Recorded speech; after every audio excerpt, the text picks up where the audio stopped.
Let me tell you something I have learned the hard way. People will look right through you when they think they know your worth, and they will talk over you when they think you have no power. They will measure you by what they see on the surface, never imagining what you might be holding in your hands.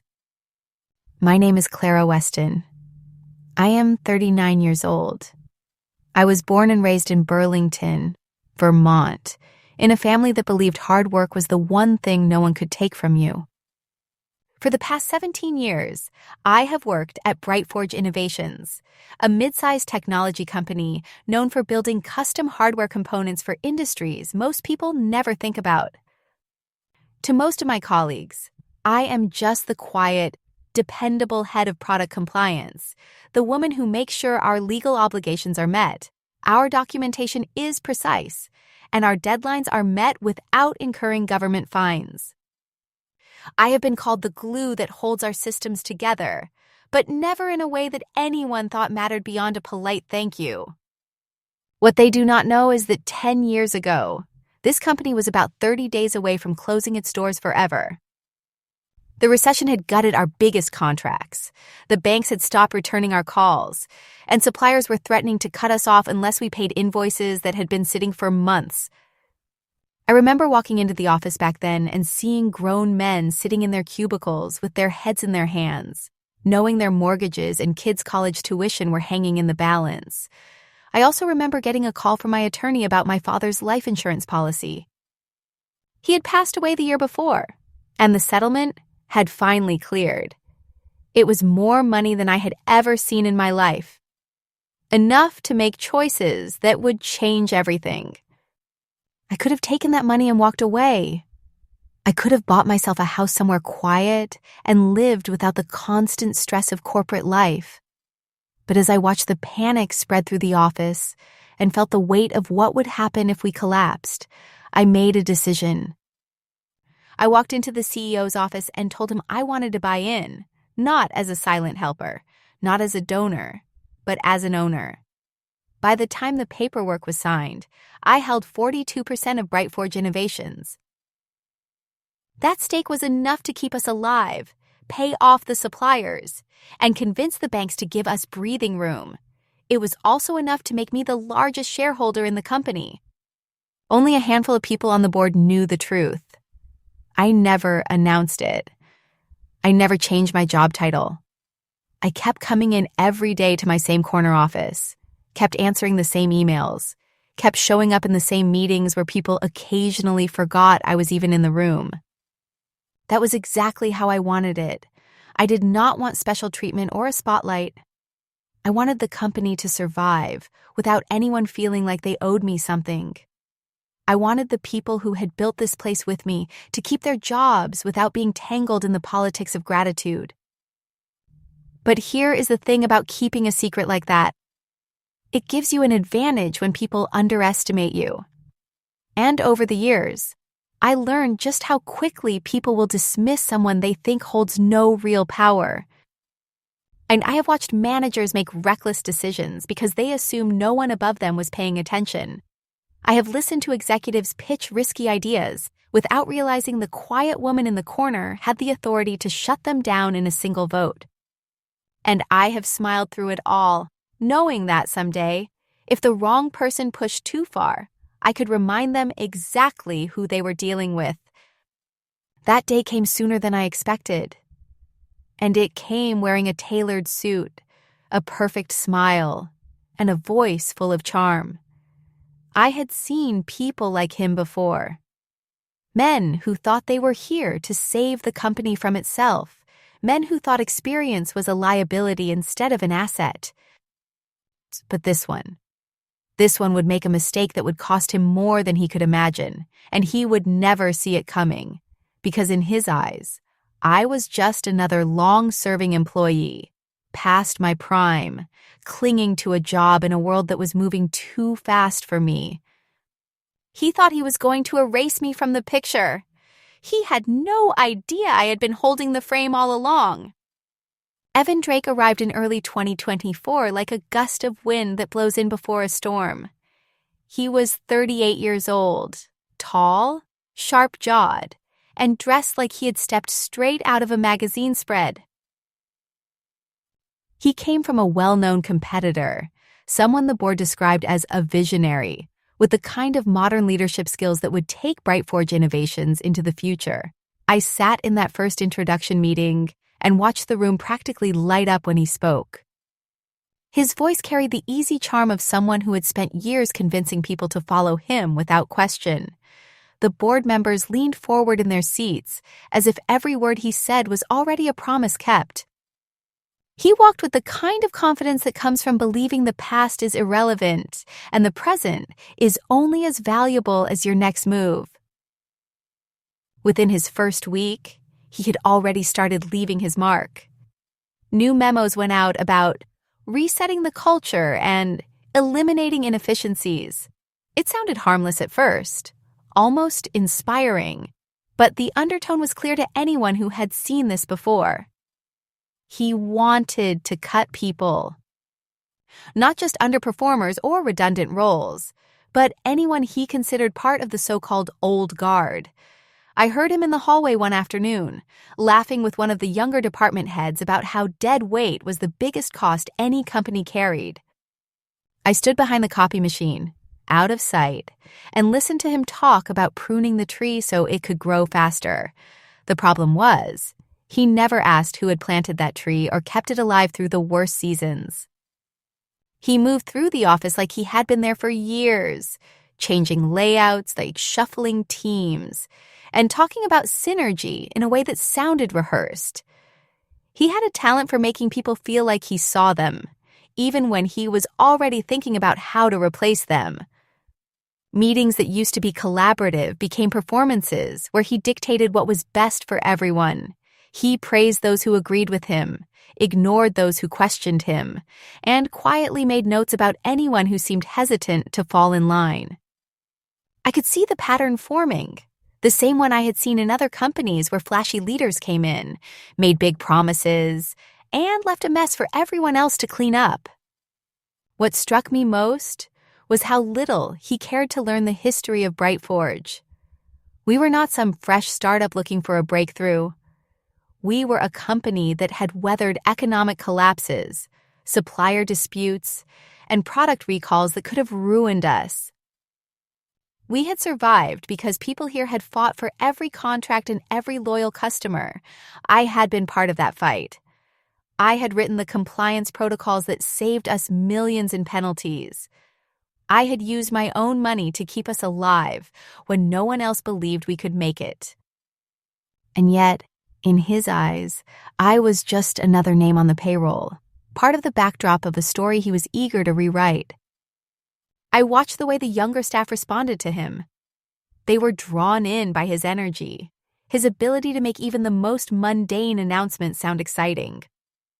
He held informal talks in the break room, called open conversations, where he asked for ideas but only seemed interested in the ones that matched his own. He talked about building a fearless culture, which to him seemed to mean creating an environment where fear kept people quiet. I could see the subtle shift. Employees started second-guessing themselves, wondering if they were next on the invisible list of people who would be pushed out. I stayed quiet. I took my notes. I smiled when he passed me in the hallway and returned his firm handshake in meetings. I knew better than to challenge him too early. Men like Evan thrived on conflict because it gave them an excuse to act faster. I was not about to give him one. I knew my position, both the one on the org chart and the one he could not see. Let him think I was harmless. Let him think I was someone who would not get in the way of his grand plans. The truth was, I had been keeping BrightForge alive long before his name was ever in the board's vocabulary. And if he wanted to tear down what we had built without understanding what it had taken to get here, I would make sure the fall was his alone to feel. The company-wide meeting was supposed to be about quarterly updates and future goals. The auditorium was full, with more than 200 employees spread out in the seats, waiting for the slides to start. Evan stood at the front with his usual confident stance, sleeves rolled up just enough to make him look approachable, but in control.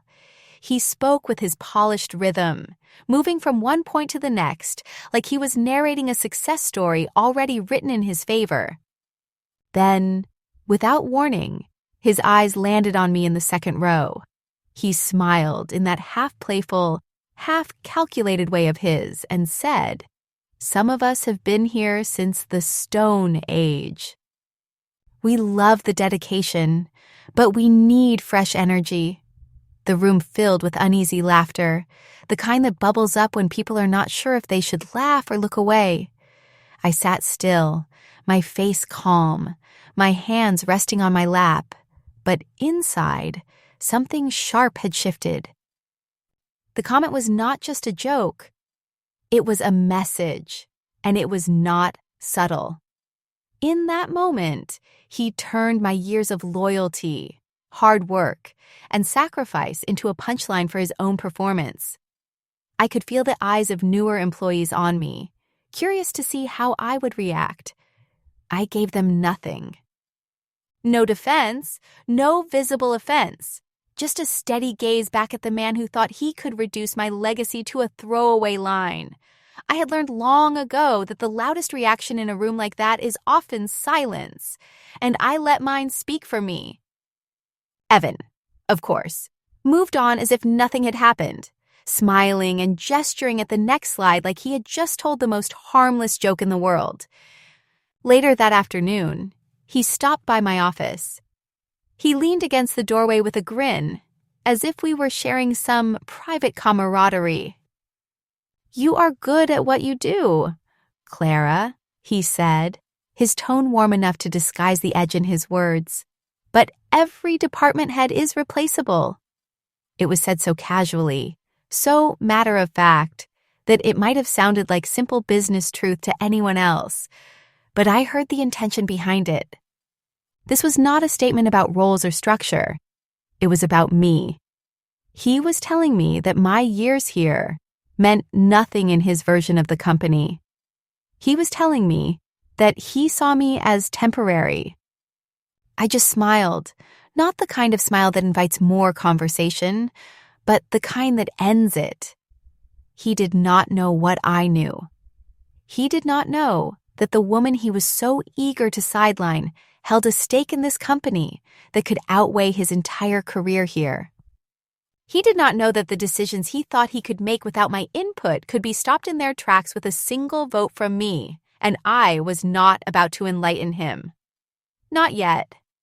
Sometimes the best way to deal with arrogance is to let it keep talking until it walks itself into trouble. As he walked away, I thought about the irony. Men like Evan believe power came from titles, from corner offices, from being the loudest voice in the room. They did not understand that real power can sit quietly, blending into the background, waiting for the right moment to step forward. I had been in enough battles to know that you do not reveal your strongest position unless you are ready to use it, and I was not ready. Not yet. That evening, as I packed up my things, I caught the reflection of the empty auditorium in the glass wall of the hallway. I could still see the spot where I had sat that morning, where his words had hung in the air like a dare. I knew then that his underestimation of me was not just an insult. It was an opportunity, because once a man like Evan decides you are irrelevant, he stops guarding himself around you. He stops watching what he says, what he signs, and who he underestimates next. That kind of blindness can be useful in the right hands, and mine were more ready than he could ever imagine. 1 week after that company-wide meeting, Evan called for a leadership gathering in the main conference room. The agenda was labeled Organizational Realignment, which was his way of dressing up what everyone knew would be cuts and reshuffles. He stood at the front of the room with a tall digital screen behind him, smiling like a man who believed every change he made was a gift, one by one. The new boxes and lines appeared on the chart, connecting teams or removing overlaps, and streamlining operations, as he put it. I sat quietly, scanning the names. My department should have been on the left side, near the operations branch, but the box was gone. My name was gone. The work I had built and maintained for over a decade was now a subcategory under quality and innovation, led by someone who had joined the company less than a year ago. I kept my face neutral as the chart lingered on the screen. Around the table, a few pairs of eyes flicked toward me and then quickly looked away. Evan did not make eye contact. And he just kept talking about efficiency and agility, using all the buzzwords that make executives feel like they are moving forward. He never said my position was being eliminated, never announced that I was being replaced, but the message was clear. He wanted me gone. Not in a loud, public way. He wanted me to fade out quietly, without a scene, so that by the time people noticed I was no longer around, they would already be used to the new structure. When the meeting ended, he walked past me as though nothing unusual had happened.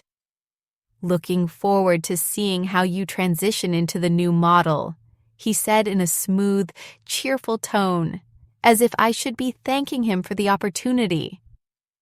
I nodded once, giving him nothing to hold on to, nothing to argue with, nothing to use against me.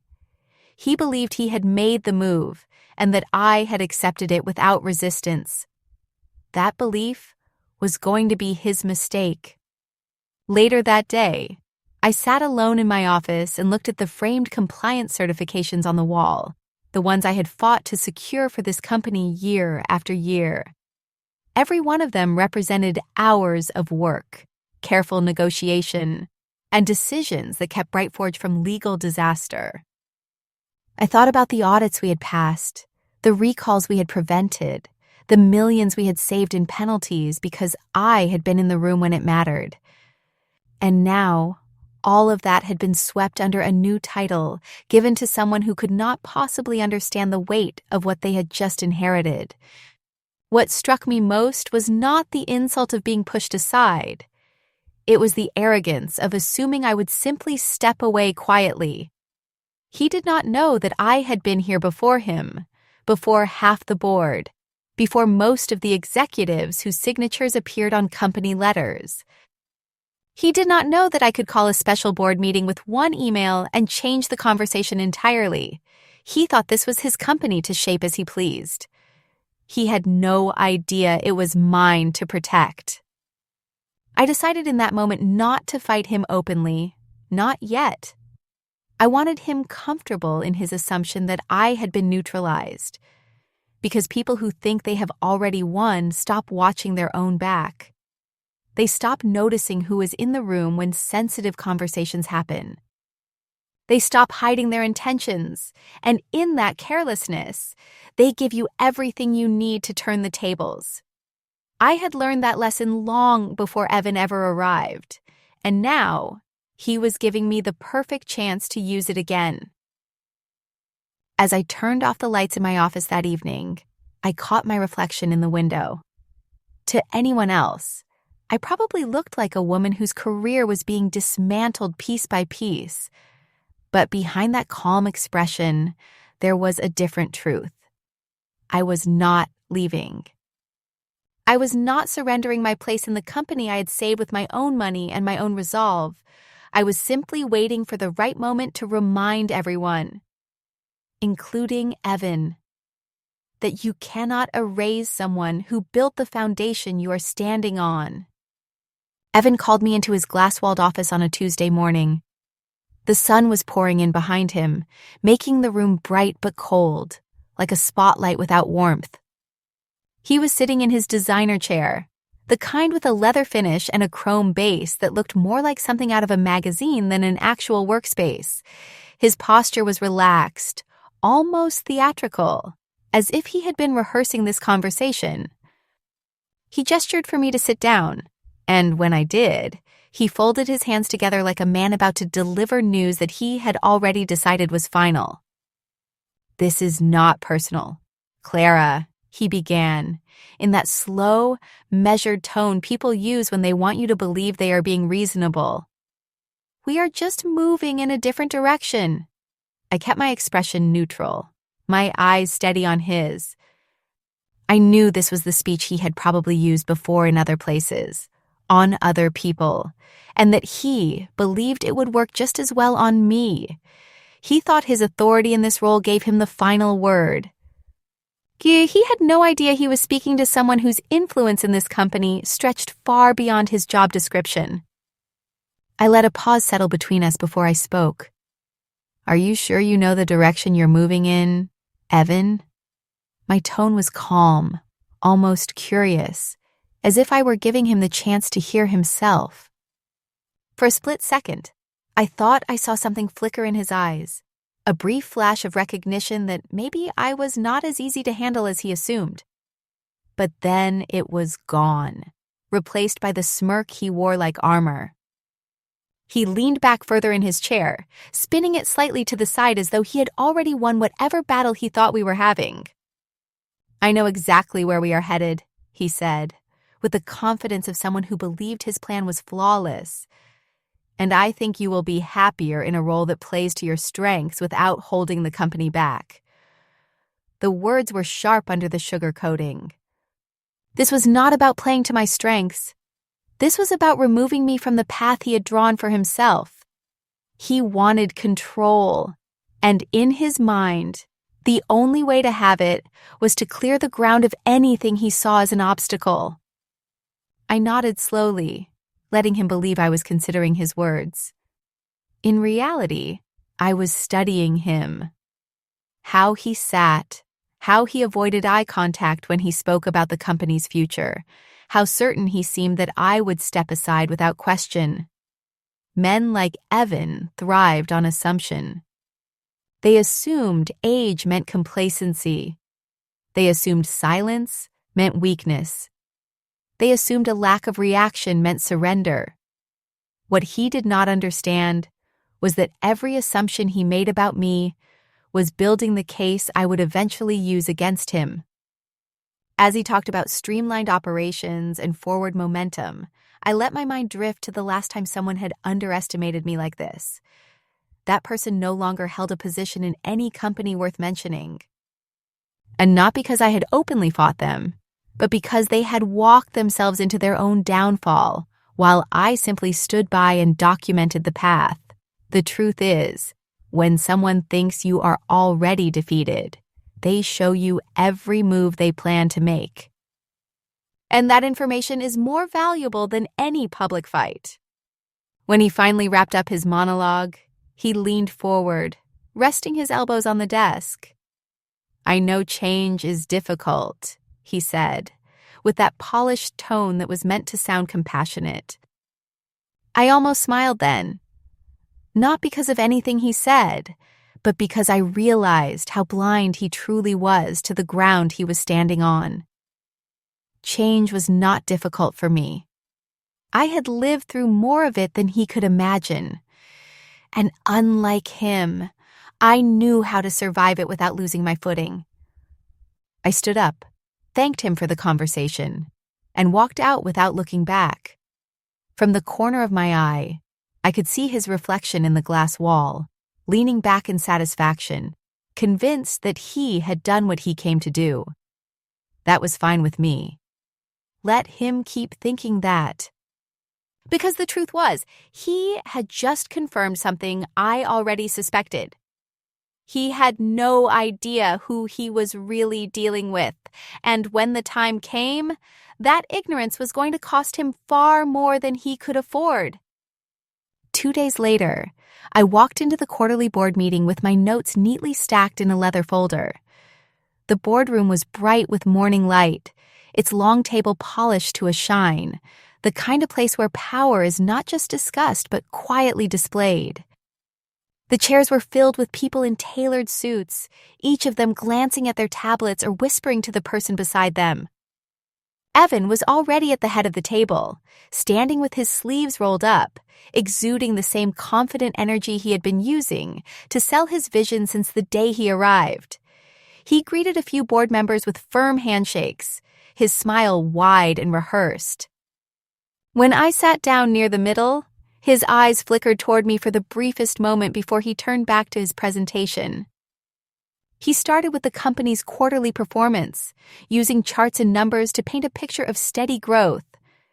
Then his tone shifted, becoming more deliberate, more persuasive.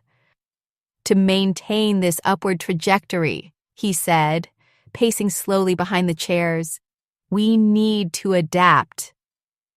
We need to make sure our leadership is aligned with our vision for the future." A new slide appeared on the screen, labeled Leadership Transition. Beneath it was a list of proposed changes. And right there, halfway down, was my name. "Clara Weston," it read, followed by a bullet point. "Transition to advisory role." Evan's voice did not waver as he continued. "Clara has been an incredible asset to BrightForge. Her attention to detail and dedication to compliance have been unmatched. But as we evolve, we must allow space for new leadership to bring fresh energy into the organization. By stepping into an advisory role, Clara will still be able to contribute her expertise without slowing the pace of innovation." The words were polished, practiced, and designed to sound like a compliment. But I knew exactly what they were. His attempt to push me to the sidelines without ever using the word removed. When he finished, the chairperson, a steady and cautious man named Richard Hale, looked around the table. "Does anyone have concerns about this proposal?" he asked. The room was silent for a few seconds, just the soft hum of the air system filling the space. That was my moment. I raised my hand slowly, deliberately, making sure every eye in the room landed on me. "Yes," I said. "I do." Richard gave a small nod. "Go ahead, Clara." I kept my voice calm, steady, and without a trace of the emotion running under my skin.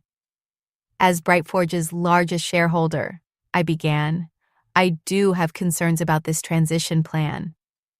The effect was immediate. The room went still, as if the very air had stopped moving. Several board members glanced at one another, confusion flashing across their faces. Evan froze where he stood, his expression tightening before the color began to drain from it. He blinked, as though he needed a moment to make sure he had heard me correctly. I continued, still measured, still composed. "This company has been my investment, my commitment, and my responsibility for more than a decade. I am not opposed to progress. But I will not support changes that weaken the foundation we have fought to protect." The murmurs began at the far end of the table, small ripples of surprise that grew louder as the reality of my words settled in.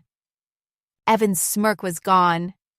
His jaw was set now, his hands gripping the edge of the table a little tighter than before. He opened his mouth, but no words came out. Richard cleared his throat, looking between us. "Perhaps," he said slowly, "we need to revisit the structure of this proposal in light of Clara's position." I leaned back in my chair, my gaze steady on Evan. He had thought he was presenting my exit. Instead, I had just revealed the one truth that would make it nearly impossible for him to move against me without facing consequences he had never considered. The silence in the room was not just shock. It was the realization that the balance of power had shifted in an instant. Evan had walked in believing he was in control. Now, everyone at that table knew exactly who held the real authority. And for the first time since he arrived, he could not hide the fact that he knew it too. Evan did not take the boardroom reveal well. I could see it in the way he avoided my eyes when we passed in the hallway, in the tightness of his smile when others were watching, and in the sudden changes that began to ripple through my daily work. Within days, I noticed my email inbox was strangely quiet. Updates I should have received were going to others. Meeting invites I had always been included in were no longer appearing on my calendar, and reports that required my review were being rerouted without explanation. At first, I might have believed it was an oversight, but there were too many oversights to ignore. This was not coincidence. It was deliberate. Soon, I began seeing projects I had nurtured for years handed off to newer managers with barely a word to me. Evan dressed it up as giving others an opportunity to lead, but I could hear the undertone in every comment. He was painting me as someone whose time had passed, someone who needed to be moved out of the way. He had started planting the idea quietly among his allies that I was holding the company back, that I was too tied to the old ways to embrace change. I could almost admire the subtlety of it. He did not attack me openly. He simply set the stage for others to question my value without realizing they were echoing his script. But then something unexpected happened. One evening, while I was at home making dinner, my personal phone buzzed with a message from an unknown number. It was a screenshot of an internal email chain between Evan and another executive. In it, Evan was outlining ways to push me further out of decision-making. Strategies he wanted to implement quietly so as not to provoke unnecessary conflict. There was no signature on the message, no explanation, just the image and a short note. "You need to see this." I stared at the phone, feeling the sharp edge of vindication cut through the frustration that had been building for days. Someone inside the company was watching what he was doing, and they did not like it. Over the next week, more messages arrived. Audio recordings of him making dismissive remarks about me in closed-door meetings. Snippets of conversations where he spoke about manipulating project results to discredit my department's past successes. Even copies of old HR complaints from his previous job. Complaints that painted a picture of a man who had used similar tactics to push out senior employees elsewhere. Whoever this anonymous sender was, they had access, and they were careful about how they shared it. The files came at irregular times, always from different numbers, always without a traceable link. At first, I wondered if it was one of my longtime colleagues, someone loyal to me from the early days of BrightForge, but the tone of the messages suggested something else. This was personal for them too. The choice of documents, the particular focus on Evan's patterns, told me that whoever it was had their own reason for wanting him exposed. That made me cautious, but it also made me realize I was not the only one who had seen through his performance. I did not rush to confront him with the information. That would have been exactly what he expected me to do. Instead, I started building a quiet file of my own. I saved every screenshot, labeled every recording, and cross-referenced every HR document with public records from his previous employer. I wanted a timeline, a pattern, and an undeniable trail of evidence that showed this was not just a disagreement between two leaders. It was a calculated attempt to undermine and remove me using unethical tactics. The more I gathered, the calmer I felt. It was almost like standing on the shore, watching a storm gather over someone else's boat. Evan thought he had control of the waters, but I could see the waves he did not notice. I could see exactly where his arrogance was steering him. And with each anonymous message that came through, I realized something important. He had no idea how much truth was already slipping out from under him. All I had to do was keep my footing, keep my silence, and wait for the moment when the tide would turn completely in my favor. I spent the next month moving quietly, like a shadow in the very halls Evan thought he controlled. Every meeting I attended, every email I received, every change in protocol he pushed through. I documented it all. I kept meticulous notes, writing down dates, times, and the exact language he used. Whenever a file was altered without proper authorization, I saved both versions. Whenever a report was sent to the board with missing or adjusted figures, I made copies of the original and the edited one. My goal was not just to catch him in one lie. My goal was to build an unshakable case, a chain of evidence so strong that even the most cautious board member could not look away from it. I learned quickly that Evan's arrogance was my best weapon. He assumed I was no longer paying attention, that I was too distracted by the loss of my role to notice the details. But I was watching closer than ever.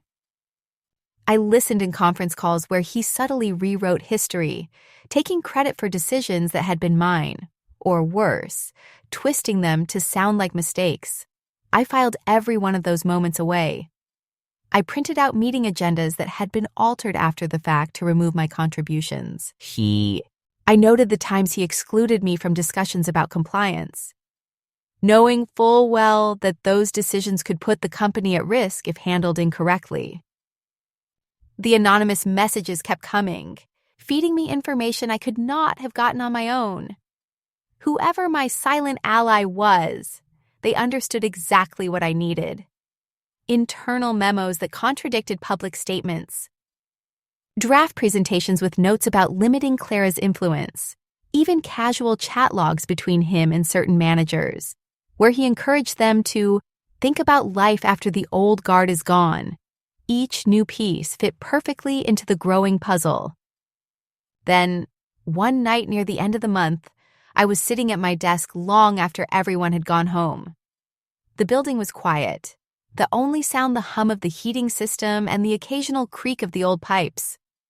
My phone buzzed with a notification. It was another file from an unknown number. This one was different. It was an audio recording, just under a minute long. I put in my earbuds and pressed play. The voice was unmistakable. Evan, speaking in a low, confident tone to someone I recognized as another executive. "She will be gone by spring," he said. "I just need to make her look like dead weight first." The casual certainty in his voice was almost worse than the words themselves. He was not rushing. He was not worried. He believed he had the time and the control to dismantle me piece by piece. I sat there in the dim light of my office, the words looping in my ears. This was it. The final piece I had been waiting for. A direct admission of his intent, tied to a specific timeline, spoken to another senior leader. There would be no way to explain this away as a misunderstanding or a poorly chosen phrase. This was clear, deliberate, and targeted. I saved the file in 3 separate locations: my work computer, my personal laptop, and a secure drive only I could access. Then I wrote a short note to myself in the margin of my notebook. Spring comes early this year, because with that recording in hand, I no longer had to wait for his plan to run its course. I could control the timing now. In that moment, the months of quiet frustration shifted into something sharper. The weight I had been carrying, the endless restraint, the silence. It all became purpose. I was not just defending myself anymore. I was protecting the company I had invested in, the people who worked here, and the future we had fought to preserve. Evan thought he was removing an obstacle. What he did not understand was that I had been building the very wall he was about to crash into. And when he hit it, there would be no mistaking who had put it there. The ethics committee met on a Thursday morning in a smaller conference room at the far end of the building. The table was oval, the lighting softer than in the boardroom, but the atmosphere was tense. These meetings were not routine. They only happened when something serious needed to be addressed, and everyone in that room knew it. I walked in with my folder of documents, a separate drive in my bag, and the calm expression I had been practicing for weeks. Evan was already there, sitting at the far end of the table, tapping a pen against his notebook like he was impatient to get the whole thing over with. The chairperson, a sharp-eyed woman named Margaret Ellis, opened the meeting by outlining the agenda. "We are here to discuss allegations of misconduct related to leadership conduct, communication practices, and possible manipulation of internal reporting," she said, her tone measured. Evan's gaze flicked toward me for a split second before returning to his notes. He still thought this was going to be an exchange of opinions, a debate he could win with his polished words and carefully framed answers. He did not yet understand that what I had brought was not an argument. It was evidence. When Margaret turned the floor over to me, I began by placing a stack of printed emails on the table, sliding copies toward each committee member. These are internal communications showing deliberate exclusion from critical decision-making, I explained. You will also see alterations to official documents, with key information removed before being presented to the board. I kept my voice steady, giving each page a moment to be read before moving on. There was no rush. I wanted every person there to absorb the weight of what they were holding. Next, I laid out the financial discrepancies. 2 sets of reports for the same quarter, one accurate, one altered to fit a narrative Evan had been pushing about inefficiency in my department. The original version, I said, tapping the top page, shows full compliance with all deadlines and cost projections. The second version, which was sent to the board, was edited to show missed targets that never actually occurred. I watched as the committee members compared the two, their expressions tightening. Evan shifted in his seat but stayed silent. Then I reached for the drive in my bag. I plugged it into the conference room system and queued up the final piece. This, I said, is a recording I received from an anonymous source. I verified the voices and confirmed the meeting took place in this building on March 3rd of this year. I pressed play. Evan's voice filled the room, low and certain. She will be gone by spring. I just need to make her look like dead weight first. The sound was crystal clear. When it ended, the silence was almost physical. You could hear the hum of the air system, the faint tap of someone's pen against the table. No one spoke for several seconds. Margaret leaned forward, her eyes on Evan. "Evan," she said evenly, "step outside." He hesitated, glancing at me before standing. His face was pale now, the pen still in his hand like he had forgotten to set it down. The door closed behind him. The committee spent the next 15 minutes reviewing the materials again, asking me to clarify timelines, sources, and verification methods. I answered every question directly, providing backup files and written confirmations where needed. There was no speculation in my case, no gaps for doubt to slip through. When they had finished, Margaret called Evan back in. "Evan," she said, her tone firm but controlled, "you are being placed on administrative leave pending a full investigation into these matters. You will turn over all company devices and access credentials before leaving the building today." He opened his mouth, but whatever protest he had died under the weight of the room's silence. Without another word, he gathered his things and walked out. I sat there as the committee outlined the next steps, my expression still calm. I had not raised my voice, not once. I had not made threats or demanded retribution. I had simply laid the truth on the table and let it speak for itself. And now, the truth was doing exactly what it was meant to do. Removing the man who thought he could erase me without ever knowing who I really was. The board appointed me Executive Vice President of Strategic Development the following month. The vote was unanimous, though I could see in a few faces that it was also overdue. There was no grand speech, no dramatic unveiling. My promotion was announced in the middle of a quarterly update email, buried between the new product roadmap and an upcoming charity event. That was fine with me. I did not need a spotlight. What mattered was that I now had a seat at the table where the most important decisions were made, and the authority to ensure the company moved forward without compromising its values. On my first day in the new role, I stood in my office before sunrise, looking out at the empty parking lot below. The building was quiet, the kind of quiet that comes before the rush of another workday, when everything feels possible. I thought about the years I had spent walking these halls unnoticed, the years of doing my work without fanfare, the years when people assumed I was just another name on the payroll. It would have been easy to feel vindicated, to treat this moment as proof that I had won. But I did not see it that way. This was not about winning over anyone. It was about protecting the company I had invested in and the people who kept it alive.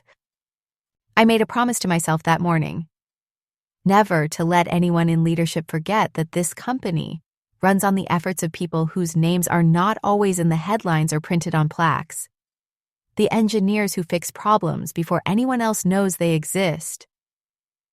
The managers who keep their teams steady during a crisis. The assistants who make sure 100 moving pieces come together at the right time. These are the people who carry the weight, and they deserve more than polite acknowledgments in passing. They deserve leaders who understand their worth. In the weeks that followed, I began changing the way leadership meetings were run. I pushed for more transparency in decision-making and made it a requirement that department heads present their team's contributions directly to the board. I asked for budget allocations to be tied to measurable results instead of political influence. It was not about creating waves for the sake of it. It was about building a culture where the work mattered more than the politics surrounding it. Some resisted at first, but the results spoke for themselves. Departments started hitting goals faster. Morale improved. People started looking each other in the eye again. Evan's name came up less and less, until it was only mentioned in the context of his ongoing investigation. The official report would later confirm what I already knew. His tactics had crossed ethical lines. He would not be returning. I did not celebrate when I read the conclusion. I simply closed the file and moved on. His downfall had never been my goal. My goal was to protect what mattered, and that had been done. Every now and then, I still catch people underestimating me. It happens in subtle ways. A pause before they realize I have the final say. A quick recalculation in their eyes when they remember who I am. I do not correct them when they forget. Quiet power is still power. In fact, it is often the most effective kind. It allows you to move without announcing every step, to shape outcomes without drawing unnecessary attention. And sometimes, the best move you can make is to let someone believe you are less than you are, right up until the moment you remind them exactly who you have always been. When I think back to that boardroom, to the moment I revealed myself as BrightForge's largest shareholder, I realize it was not about shocking anyone. It was about timing. Every piece had to be in place, every detail lined up, so that when I finally spoke, there was no room for doubt. That is the lesson I carry forward now. Not every battle needs to be fought in the open, and not every show of strength needs to be loud. Sometimes, patience is the sharpest weapon you have. And when you use it well, you do not just win. You change the game entirely.